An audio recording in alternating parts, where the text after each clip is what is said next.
Scott Frost is heading into year 4 of coaching a blue blood college football program without a single winning season or bowl appearance. That is stunning. That is absolutely stunning. And I think this year he needs to go bowling in order to keep his job. I'm going to be discussing the expectations from the fan base, the athletic director, from people like myself who aren't Nebraska fans, and then I'm going to give out my predictions, what I think will happen, and then discuss some of the just base situation with the team. So Scott Frost came to Nebraska in 2018, and he went 4-8 then. Some improvements were made in 2019, but they weren't enough to really mean anything. They only went 5-7. And then this past year, they went 3-9. All of those, not 3-9, 3-5, pardon me. All of those games were played in conference. He has a 12-20 record, 9-17 record in conference specifically. And really, the expectations surrounding him at this point is just go bowling already. Because for a guy who built UCF from disaster under the previous year before he came in 2015 under George O'Leary, a winless season, to going to a lossless season. They were 13-0 in the end, and they proclaimed themselves national champions and even got some first place votes. To go from that to not being able to have more than 3 conference wins a season it's not good. It's disheartening if you're a Nebraska fan. And the expectations from the athletic director were actually made pretty clear. Bill Moos, I believe that's how you pronounce it, has expectations pretty high for Scott Frost and staff in 2021. This is from footballscoop.com. Coming off a special season at UCF, Scott Frost had expected a rebuild season when he took the reins in 2018, and it never came. And into his 4th season, AD Bill Moos is willing to go on record as to set the high expectation he has for the Huskers program in year 4 under Frost. And he said it would be great to get into that 8-9 win range. Wow. Absolutely wow. That's all I'm going to say about that is wow. No further comment. And I know that Nebraska fans, from what I feel, and what I've read and all that, they keep going to the games regardless. The games are always sellouts and always full from what I hear. They're a pretty faithful fan base. I think they just want him to go bowling. Correct me if I am wrong on that. But I think that the fan base just wants him to go bowling. And that's honestly really it. I mean, if he doesn't go bowling, then he's been in year 4 with absolutely no improvement, and he would have to be fired. If he isn't fired after next season and doesn't without going bowling, that's just ridiculous. You can't do that. But I think they just want him to go bowling, and in all honesty, that's all you can ask for, and that is my prediction. My prediction is they go bowling. The 8-9 win range for the regular season is your ceiling. That's what the athletic director needs to understand. And he probably does, and he's probably setting those expectations to try and calm down the fan base and save his seat at the table if next season is the disaster it's been the past 3 years under Frost. But Nebraska, heading into next year, does have some things going for it. They do return quarterback Adrian Martinez, who threw for just over 1,000 yards last year and 4 touchdowns and 3 interceptions. And he is dual threat. I think he's more successful on the ground than in the air, to be honest. And besides him, You got 3 other offensive linemen that are returning. Hopefully can provide better protection for him and give him enough time in the pocket to make better decisions. But Adrian Martinez needs to make better decisions and needs to have far more touchdowns than turnovers if Nebraska wants to be anything. And Luke McCaffrey transferring out was not what Nebraska needed there.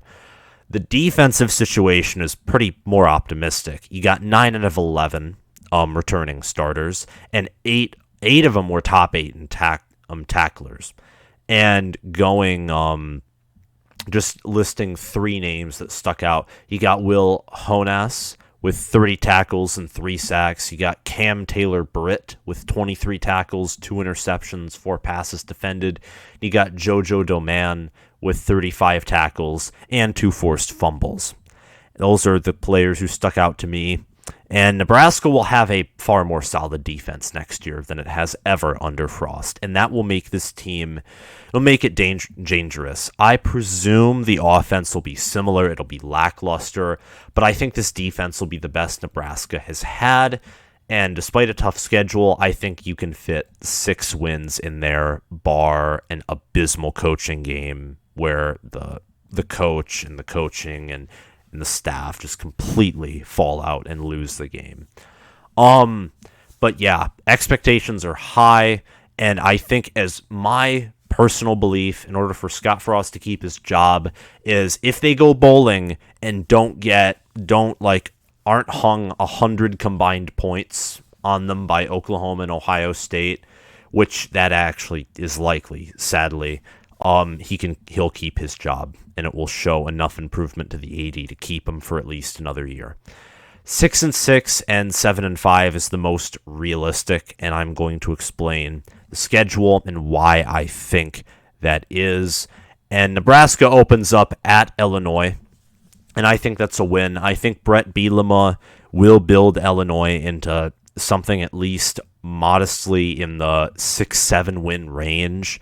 However, this year he has to inherit the mess that Lovie Smith left. I think they'll beat Illinois.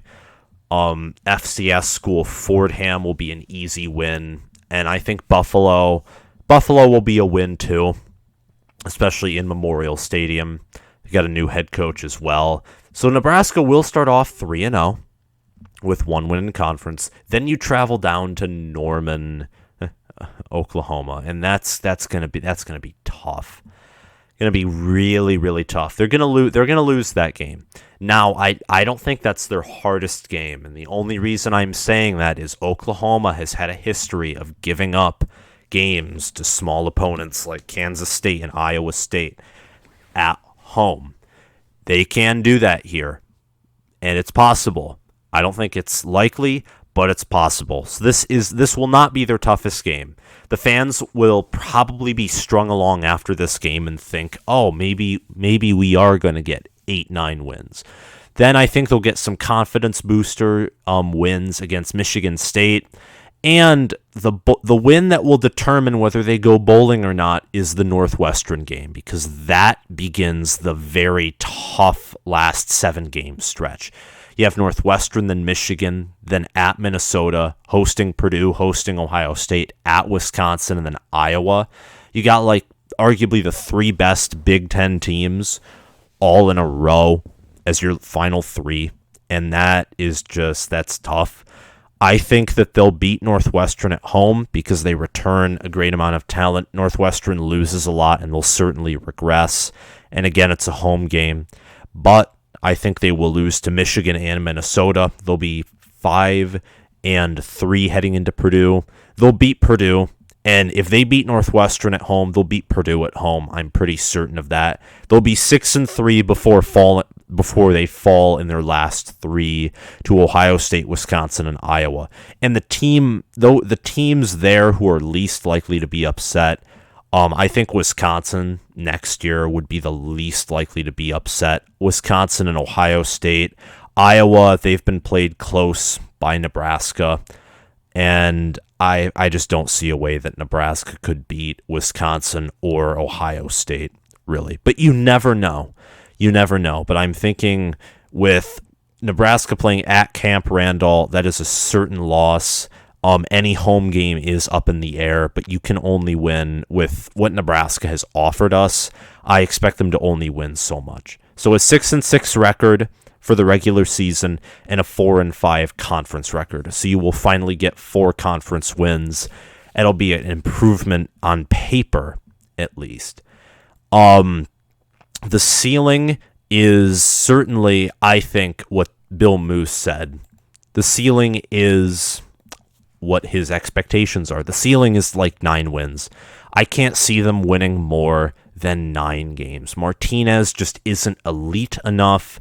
The defense, while returning starters, still allows too many points to be anything great.